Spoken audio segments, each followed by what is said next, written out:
శ్రీ గురుభ్యో నమః. భక్తివర్ణ ప్రేక్షకులకు శుభోదయం. 29/11/2024 స్వస్తి శ్రీ చాంద్రమానం క్రోధినామ సంవత్సరం దక్షిణాయనం శరదృతువు కార్తీక మాసం కృష్ణపక్ష త్రయోదశి శుక్రవారం. త్రయోదశి ఈరోజు ఉదయం 7:48 వరకు. అనంతర చతుర్దశి నక్షత్ర స్వాతి నక్షత్రం ఉదయం 10:20 వరకు. వర్జం సాయంత్రం 4:27 6:12 వరకు. దుర్ముహూర్తం ఉదయం 8:28 9:15 వరకు. మళ్ళీ మధ్యాహ్నం 12:10 12:50 వరకు కూడా దుర్ముహూర్తాలు. సూర్యోదయం 6:16, సూర్యాస్తమయం 5:20. అమృతగడి రాత్రి 2:56 తెల్లవారుజామున 4:41 వరకు. రాహుకాలం ఈరోజు ఉదయం 10:30 12 వరకు రాహుకాలం. శుభ సమయం ఉదయం 9:30 10:15 వరకు. సాయంత్రం 6:20 నుండి 7:30 వరకు ఈరోజు అనుకూలం. శోభన యోగం ఉంది సాయంత్రం 6:19, వని ఉదయం 7:48, భద్రకరణ రాత్రి 8:41. ఈరోజు మహాశివరాత్రి. అలాగే కార్తీక మాసంలో 28వ రోజు. 28వ రోజుని ఉల్లి వెల్లుల్లి ఉసిరి అలాగే సొరకాయ గుమ్మడికాయ వంకాయ కూడా తినకూడదు ఈవేళ. అలాగే నువ్వులు ఉసిరి దానంగా ఇవ్వాలి. ధర్ముణ్ణి ఆరాధించాలి. ఓం ధర్మాయ కర్మణాశాయ స్వాహ కార్తీక దామోదరాయ స్వాహ అని ధర్ముణ్ణి ఆరాధిస్తే దీర్ఘకాలిక వ్యాధులు సైతం పరిహారమై ఆరోగ్యం సమకూడుతుందని చెప్పారు. దినారంభ చక్రంలో ద్వాదశ రాశుల వాళ్ళకి ఎలా ఉందో ఈరోజు చూద్దాం. మేషరాశి వారికి సానుకూల ఫలితాలు ఉన్నాయి. అయితే చేసే ప్రయత్నంలో పట్టుదల శ్రద్ధ కలిగి చేయాలి.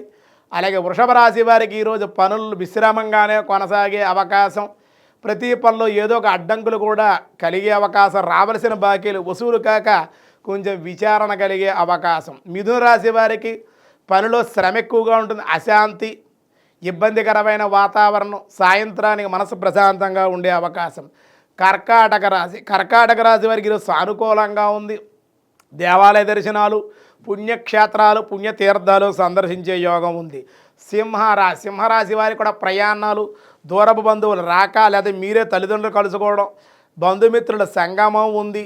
రావలసిన బాకీలు చేతికి అందే అవకాశం ఉంది. కన్యారాశి 4 రకాలుగా కూడా ధనం చేతికి అందే అవకాశం ఉంది. బంధుమిత్రులతో సఖ్యత ఏర్పరచుకుంటారు. అలాగే విశేషమైన దాన ధర్మాలు మీ చేతుల మీదుగా ఆచరించడం, దేవాలయ దర్శనాలు కూడా చేసే అవకాశం ఉంది. తులారాశి విద్యార్థులకు అనుకూల కాలం. వ్యవసాయదారులు శుభవార్తా శ్రవణం, విదేశీ ప్రయాణాలకి అనుకూలం. వృశ్చిక రాశి వారికి చాలా అనుకూలంగా ఉంది. అయితే నిరుద్యోగులు శుభవార్తలు ఉంటాయి. బదిలీలు కూడా ఉద్యోగస్తులకు ఉండే అవకాశాలు ఉన్నాయి. వ్యాపారస్తులకు కూడా లాభాలు అధికంగానే ఈరోజు ఆర్జించే అవకాశం ఉంది. ధనస్సు రాశి వారు గురువుల్ని, తల్లిదండ్రుల్ని, బంధువుల్ని కలుసుకునే అవకాశాలు, ప్రయాణాలు, విందులు, విలాసాలకు కూడా ఈరోజు చాలా అనుకూలంగా ఉంది. మకర స్వల్పంగా అనారోగ్య సమస్యలు, స్వల్ప ధనలాభాలతోటే వ్యాపారం ముగిసే అవకాశం. చిరు వ్యాపారులకైతే లాభాలు ఎక్కువ ఆర్జించే అవకాశం. కుంభరాశి వారు సానుకూలంగానే ఉంది. అరికోని బంధువులు రాక, సోదరుడు లేక సోదరి ఏదో రకంగా మీకు సహాయం చేయడం వల్ల కొంచెం ఆనందంగా కుటుంబ వాతావరణం ఉండే అవకాశం. మీనరాశి వారికి కోపం అధికంగా ఉండడం, దగ్గర బంధువులతో విరోధాలు పెట్టుకోవడం, చీటికి మాటికి కూడా కోపించడం, మాట పట్టింపుల వల్ల ఇబ్బందులు పడే అవకాశం, మానసిక అశాంతికి గురి అయ్యే అవకాశాలు ఉన్నాయి. అవన్నీ లేకుండా భగవద్ ఆరాధన, దేవాలయ దర్శనాలు చేయండి. అన్ని విధాలుగా అనుకూలంగా ఉంటుంది. విష్ణు సహస్రనామంలో ఈరోజు వ్యాసాయ విష్ణు రూపాయ వ్యాసరూపాయ విష్ణవే జాహ్నవే నమః జాహ్నవే నమః. సంహారకాలమున ప్రాణుల లయము చేయువాడు కనుక తన్ను ఆశ్రయించినటువంటి భక్తులను పరమపదానికి తీసుకొని పోవువాడు పరమాత్మ. మూడులను విడువాడు.